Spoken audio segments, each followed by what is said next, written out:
Tes tes 1 2 3. Oke, kita mulai. Assalamualaikum warahmatullahi wabarakatuh. Selamat sore teman-teman semua, mahasiswa mahasiswi peminatan K3 Prodi Kesmas semester ganjil tahun 2020. Hari ini kita akan mulai sesi kedua untuk mata kuliah penyakit dan cedera akibat kerja. Nah, agenda kita hari ini kita akan bahas tentang metode ilmiah untuk pengenal PAK dan juga diagnosis PAK. Kita mulai yang pertama, yaitu metode ilmiah untuk mengenal PAK. Pertanyaan hubungan sebab akibat antara faktor risiko dan efek kesehatan hanya dapat dijawab dengan penelitian yang menggunakan metode ilmiah, dan sebaliknya tidak dapat dibuktikan dengan metode non-ilmiah. Metode non-ilmiah lebih banyak dilakukan berdasarkan dugaan, intuisi, atau penemuan secara kebetulan. Sebaliknya, metode ilmiah lahir akibat ketidakpuasan manusia terhadap metode non-ilmiah.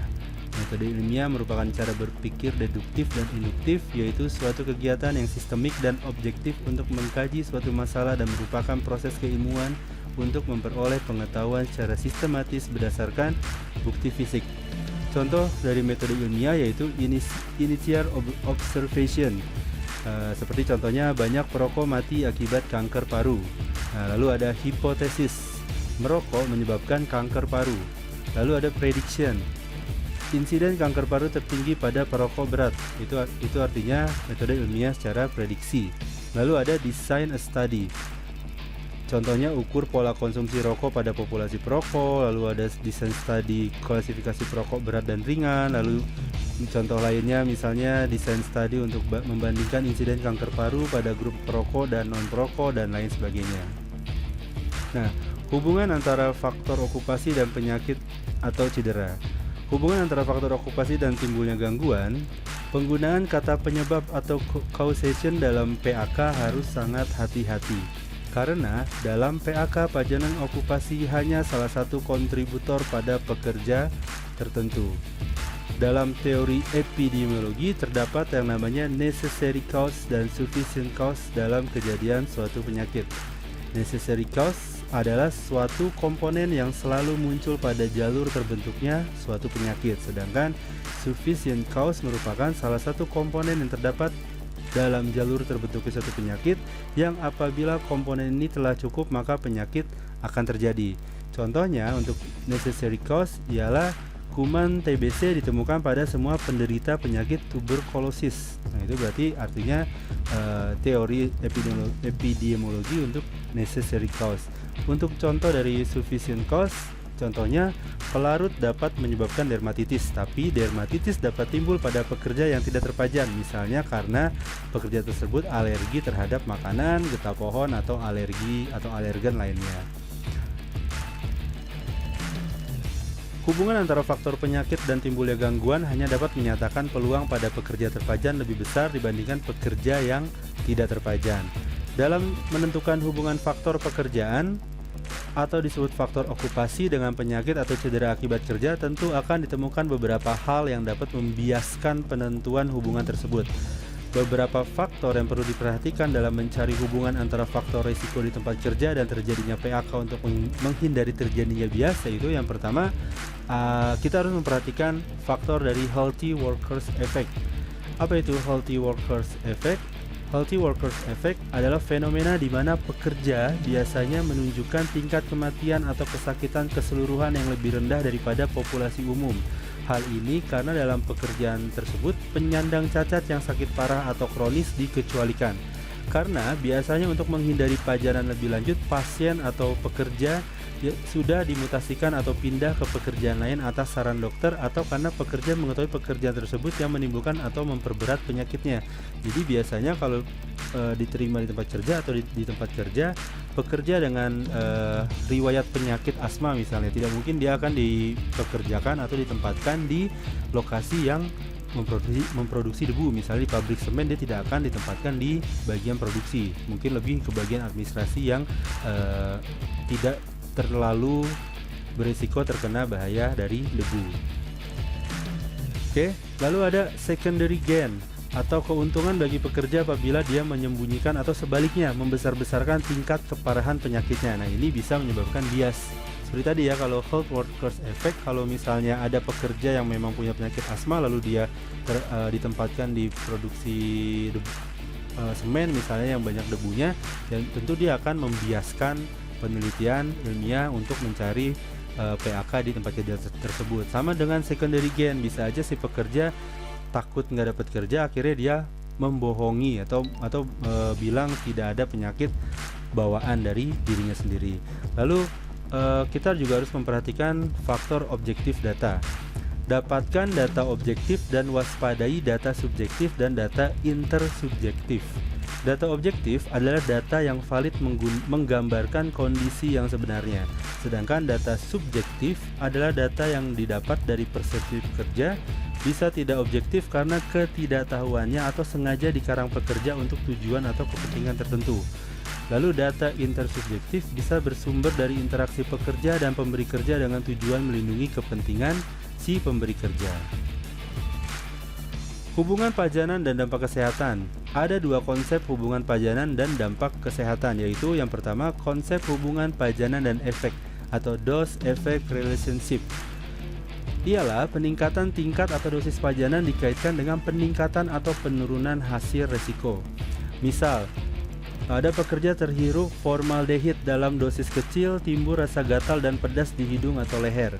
Bila dosis pajanan meningkat akan menimbulkan gejala batuk dan bersin. Keluar air mata, lebih tinggi lagi dapat menimbulkan efek sesak. Bila dosis pajanan terus meningkat, gejala dapat bertambah parah, bahkan tertutup saluran nafas, odem paru dan menimbulkan kematian. Lalu ada konsep hubungan pajanan dan respon atau dose-response relationship. Dosis respon adalah istilah yang menggambarkan hubungan antara peningkatan dosis pajanan yang dikaitkan dengan peningkatan atau penurunan hasil resiko. Dalam kondisi pajanan yang rendah, hanya para pekerja rentan yang dapat merasakan efek pajanan dan atau terkena dampak pajanan. Ketika pajanan dalam skala besar, efek pajanan akan terasa pada seluruh populasi pekerja. Contoh kasus yang dapat diberikan adalah semakin bising suatu tempat kerja, maka akan semakin banyak pekerja terkena NHIL atau noise hearing loss. Misal pada kasus pajanan formaldehid pada dosis rendah, misalnya hanya 1% diberikan orang yang hanya 1% orang dari populasi yang mengalami bersin dan batuk. Namun bila dosis ditingkatkan, maka semakin banyak. Misalnya 10%, maka orang yang mengalami bersin dan batuk akan lebih banyak. Kita masuk ke studi epidemiologi dalam kesehatan kerja. Epidemiologi adalah salah satu metode penelitian yang bersifat ilmiah. Epidemiologi adalah cabang ilmu kedokteran yang mempelajari frekuensi distribusi suatu penyakit atau determinannya. Dalam konteks pengelolaan PAK, ilmu epidemiologi digunakan untuk mempelajari frekuensi distribusi PAK berdasarkan pajanan bahaya di tempat kerja, serta faktor risiko lainnya yang secara teori diduga dapat turut berkontribusi, serta kemungkinan pengendalian penyakit dan faktor risiko yang menjadi variabel independen terhadap timbulnya PAK. Nah, di dalam bidang kesehatan kerja, epidemiologi digunakan untuk mengkaji penyebaran dan frekuensi kejadian penyakit atau gangguan kesehatan akibat pajanan bahaya tertentu pada pekerja berisiko dengan karakteristik tertentu. Studi ini bertujuan untuk membandingkan kejadian penyakit pada populasi terpajan dengan populasi yang tidak terpajan. Terdapat dua parameter untuk mengukur frekuensi kejadian penyakit atau gangguan kesehatan, yaitu pertama insiden. Insiden digunakan untuk mengukur atau menghitung kasus baru yang terjadi pada suatu populasi pekerja berisiko dengan berbagai periode pengamatan yang berbeda. Contohnya, densitas insiden sama dengan, atau rumusnya densitas insiden sama dengan jumlah kasus baru per jumlah orang kali waktu pengamatan dalam periode waktu tertentu. Sedangkan parameter yang kedua ialah prevalensi, yaitu pengukuran yang menghitung jumlah kasus lama dan juga kasus baru dalam populasi pada suatu waktu atau periode tertentu. Rumusnya prevalensi sama dengan jumlah kasus lama dan baru per jumlah orang dalam periode tertentu. Nah, apabila pengukuran frekuensi kejadian penyakit dapat menggunakan insiden dan atau prevalensi, maka pengukuran efek pajanan dapat menggunakan resiko relatif atau RR atau rasio odds atau odds ratio atau OR. Nah, resiko relatif diukur dengan membandingkan kejadian atau diukur dengan insiden atau prevalensi penyakit atau efek kesehatan lainnya pada populasi terpajan dan populasi yang tidak terpajan. Sedangkan rasio odds atau odds ratio diukur dengan tingkat pajanan faktor risiko pada kelompok kasus dibandingkan dengan tingkat pajanan pada kelompok kontrol. Contohnya misalnya, insidensi katarak pada pekerja peniup gelas adalah 12% dan pekerja di kantor adalah 2%. Resiko relatifnya adalah 6. Maka dapat dikatakan bahwa pekerja peniup gelas beresiko 6 kali lebih besar dibandingkan pekerja di kantor.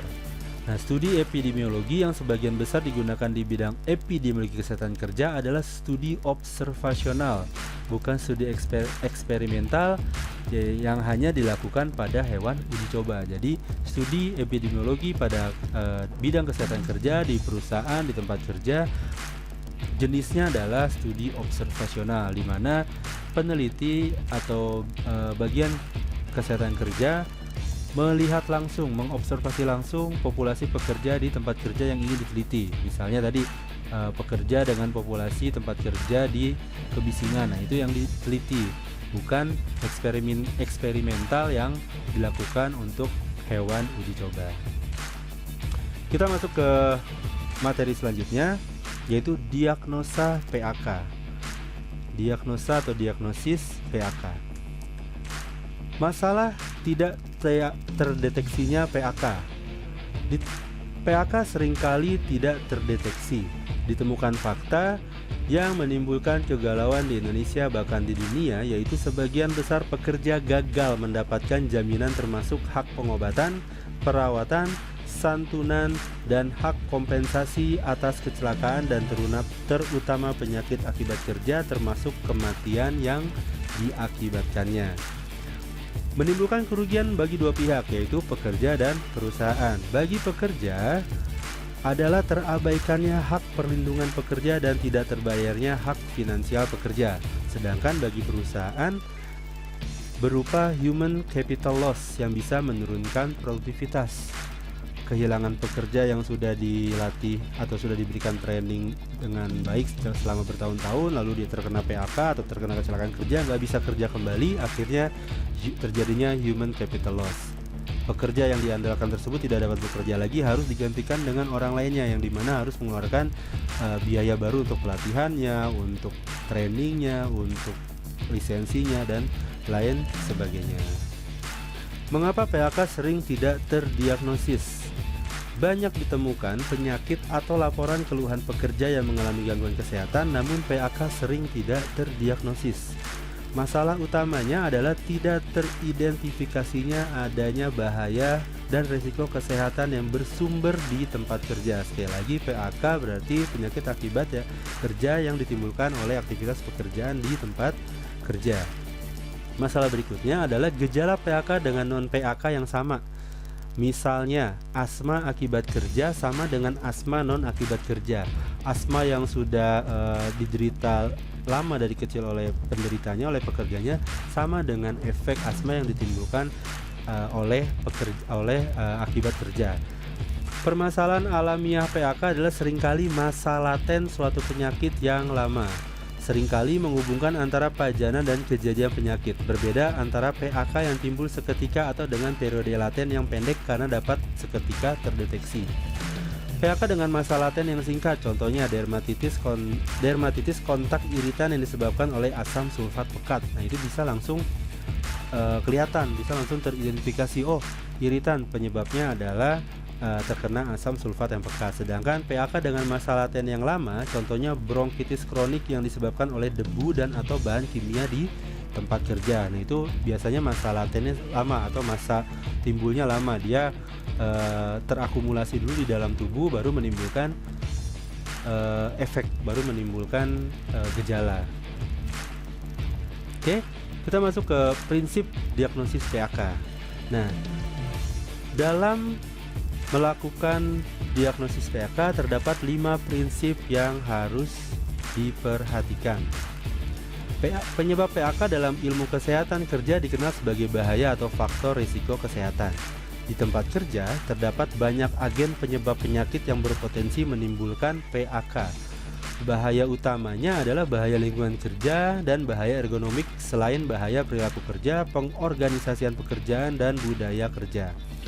Bahaya lingkungan adalah risiko kesehatan yang bersumber dari lingkungan di tempat kerja, terdiri dari faktor bahaya fisik, kimia, dan biologi. Bahaya ergonomi yaitu ketidaksesuaian antara pekerja dan pekerjaannya yang dapat menimbulkan nyeri punggung bawah, carpal tunnel syndrome, atau work related musculoskeletal disorders atau WMSD, terkait dengan faktor postur janggal, durasi kerja panjang, dan frekuensi kerja repetitif atau pengulangan, pekerjaan statis, dan tingginya beban kerja. Faktor risiko bahaya yang turut berperan menimbulkan PHK adalah bahaya psikososial yang dapat menimbulkan stres kerja termasuk fatigue atau kelelahan. Untuk menegakkan diagnosa PHK, dengan kata lain untuk memastikan penyakit pekerja adalah benar disebabkan oleh bahaya yang ada di tempat kerja, dokter yang melakukan diagnosis memerlukan bukti adanya bahaya di tempat kerja. Namun, sebagian besar PHK memang tidak mudah diidentifikasi karena masa laten yang panjang. Nah, dalam mendiagnosis PHK terdapat 5 prinsip yang harus diperhatikan menurut Kurnia Wijaya tahun 2005. Yang pertama ialah ada hubungan antara pajanan atau faktor risiko yang spesifik dengan penyakit. Jadi perlu dibuktikan adanya pajanan bahaya di tempat kerja dan menyingkirkan pajanan di luar tempat kerja. Lalu yang kedua, frekuensi kejadian penyakit pada populasi pekerja lebih tinggi dibandingkan kejadian pada masyarakat umum. Misalnya masyarakat umum ini lebih banyak terjadinya stroke misalnya, sedangkan di tempat kerja lebih spesifik, misalnya tadi penyakit bronkitis kronik misalnya, atau penyakit yang ditimbulkan oleh silikosis yang disebabkan oleh debu silika. Lalu yang ketiga, semakin tinggi dosis pajanan dan atau semakin lama terpajan, maka semakin banyak pekerja yang mengalami gangguan kesehatan atau penyakit yang diakibatkan oleh pajanan. Begitu juga sebaliknya. Fenomena ini merupakan dose-response relationship. Misalnya, konsentrasi di ruangan atau dosis pajanan formaldehid dalam dosis rendah hanya menimbulkan sebagian kecil pekerja yang mengalami iritasi mata. Namun apabila konsentrasi atau dosis ditingkatkan, maka semakin banyak pekerja yang mengalami iritasi mata. Lalu semakin tinggi dosis pajanan dan atau semakin lama terpajan, maka semakin berat keluhan, gejala atau kerusakan organ terkait gangguan kesehatan atau penyakit yang diakibatkan pajanan. Begitu juga sebaliknya. Fenomena ini merupakan dog effect relationship. Jadi ada respon relationship, ada dog effect relationship. Misalnya, pajanan formaldehid dalam dosis kecil menimbulkan keluhan gatal-gatal di hidung. Namun apabila pajanan dosis ditingkatkan, maka gejala yang timbul pada orang yang sama akan meningkat, yaitu beringus, misalnya dia bersin, keluar air mata, dan bila dosis ditingkatkan lagi bisa menimbulkan sesak bahkan kematian akibat terjadinya odema paru atau pembengkakan pada paru. Yang kelima, PHK dapat dicegah dengan melakukan tindakan promosi kesehatan dan pencegahan penyakit, yaitu tindakan manajemen risiko terhadap bahaya yang memajani pekerja dan perilaku pekerja yang berpola kerja sehat, taat SOP seperti menghindari, mengurangi, atau mencegah pajanan bahaya pada dirinya. Nah, untuk itu perlu diketahui bahaya dan risiko yang teridentifikasi sebagai target tindakan perbaikan dan program perlindungan pekerja. Lalu di kesehatan kerja, kita mengenal yang namanya health risk assessment. Jadi penilaian risiko bahaya kesehatan di tempat kerja. Nah, ini adalah cara yang benar untuk pembuktian adanya bahaya kesehatan di tempat kerja. HRA berguna untuk menemukan dan mengenal bahaya apa saja yang ada di tempat kerja dan mengidentifikasi siapa saja yang berisiko terpajan. Dalam artian, berapa sering dan berapa besar peluang mereka terpajan. Luarannya adalah pemetaan bahaya atau hazard mapping, dan teridentifikasinya pekerja berisiko atau similar exposure group. Lalu kegunaan HRA yang kedua adalah menilai dan mencari data gangguan kesehatan atau penyakit apa yang dapat ditimbulkan akibat pajanan tersebut. Luarannya adalah pemetaan kesehatan atau health mapping. Nah, untuk membuat HRA hampir mirip dengan pembuatan HIRA-DC, namun HIRA-DC adalah pembuatan potensi bahaya dan resiko, baik itu resiko keselamatan dan kesehatan kerja. Health risk assessment fokus pada penilaian resiko bahaya di bidang kesehatan kerja. akan ada pelatihannya khusus untuk membuat HRA ini agar menjadi HRA yang bagus dan bisa digunakan untuk pencegahan penyakit akibat kerja di tempat kerja. Nanti saya akan atur sesinya untuk kita belajar bareng-bareng lebih dalam mengenai health risk assessment. Oke, nanti kita atur waktunya, kita sepakati di kelas kapan kita mau belajar lebih jauh tentang health risk assessment. Baik, untuk sesi kedua ini sampai di sini dulu, dan saya tahu mungkin kalian juga sedang banyak tugas, tapi nggak apa-apa ya, kita tambahin tugas satu lagi. Saya akan berikan tugas individu ke kalian, yaitu yang pertama, cari peraturan perundangan yang terkait langsung dengan manajemen PAK di tempat kerja. Jadi kalian cari peraturannya sebanyak-banyaknya yang terdapat dan berlaku di Indonesia untuk dengan manajemen PAK di tempat kerja. Tadi perundangan untuk manajemen PAK. Lalu yang kedua, cari undang-undang yang memayungi pengelolaan PAK di tempat kerja. Ingat ya, yang pertama adalah cari undang-undang terkait langsung dengan manajemen PAK di tempat kerja. Lalu yang kedua, undang-undang yang memayungi pengelolaan PAK di tempat kerja.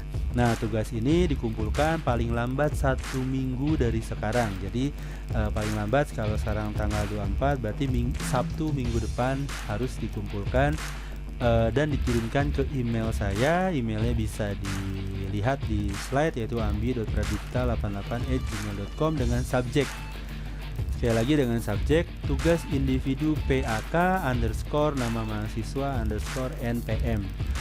Oke, subjeknya itu, dan berikan kata pengantar. Misalnya, selamat siang, selamat sore Mas Ambi, saya mengirimkan tugas PAK Kesmas untuk sesi kedua misalnya. Jadi jangan dibiasakan mengirim email dengan bodinya kosong gitu. Harus ada kata-katanya, subjek, lalu kasih body kata-katanya, dan baru kasih lampirannya. Oke, sampai di sini sesi kedua. Jangan lupa dikerjakan tugasnya. Jika ada pertanyaan, jika mau didiskusikan dan untuk absensi, kita berpindah ke Google Classroom. Akhir kata, assalamualaikum warahmatullahi wabarakatuh. Selamat sore semuanya, tetap jaga kesehatan, dan sampai jumpa di sesi berikutnya. Wassalam.